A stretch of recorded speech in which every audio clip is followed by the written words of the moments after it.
For 400 years, the land of Egypt held a nation in bondage. The sun beat down like a hammer on their backs as they labored building monuments to kings who were not their own. The sound of chains was their daily song, the dust of brick pits the air they breathed. Hope had worn thin, a threadbare garment in a land of plenty. That was not for them. Yet, in the quiet despair between the crack of the whip and the groans of the weary, a prayer, ancient and desperate, rose from the heart of a people. In their suffering, God heard their cries. Far from the palaces of Egypt, in the desolate quiet of the Midian desert, a shepherd watched his flock. This was Moses, a man who had traded a prince's scepter for a shepherd's staff, a man hiding from his past. But destiny is not so easily escaped. One day, on the slopes of Horeb, the mountain of God, he saw a sight that defied reason. A bush, engulfed in flame, yet its leaves did not blacken, its branches did not turn to ash. It burned with the fire that was not of this world. And from within that impossible light, a voice spoke his name, Moses, Moses.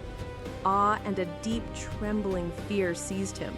Who was he, a fugitive, a simple shepherd, to stand on holy ground and answer the call of the Almighty?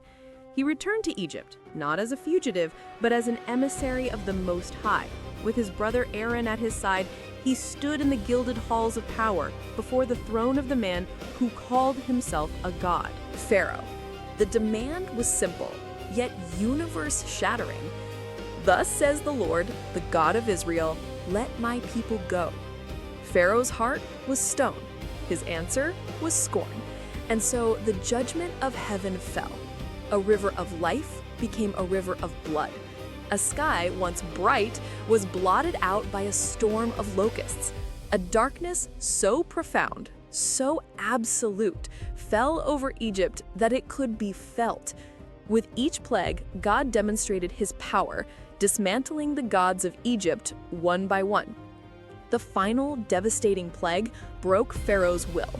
In the dead of night, a nation of slaves walked free. But the tyrant's heart hardened once more. With his chariots and his horsemen, he pursued them to the edge of the Red Sea. They were trapped. Before them, an impassable sea. Behind them, the thunder of an approaching army. Despair gripped the people. But Moses, his faith a rock in a storm of fear, raised his staff over the waters. A mighty east wind began to blow, not with the chaos of a storm, but with the precision of a sculptor. The sea recoiled.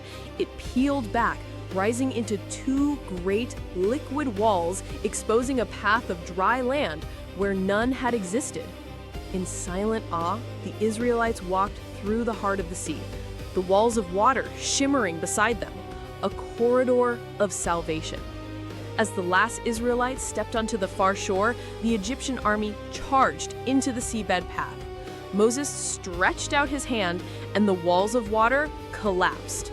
The sea returned to its full strength, a churning, unstoppable force that consumed the might of an empire. On the shore of their freedom, the people watched the final proof of their deliverance.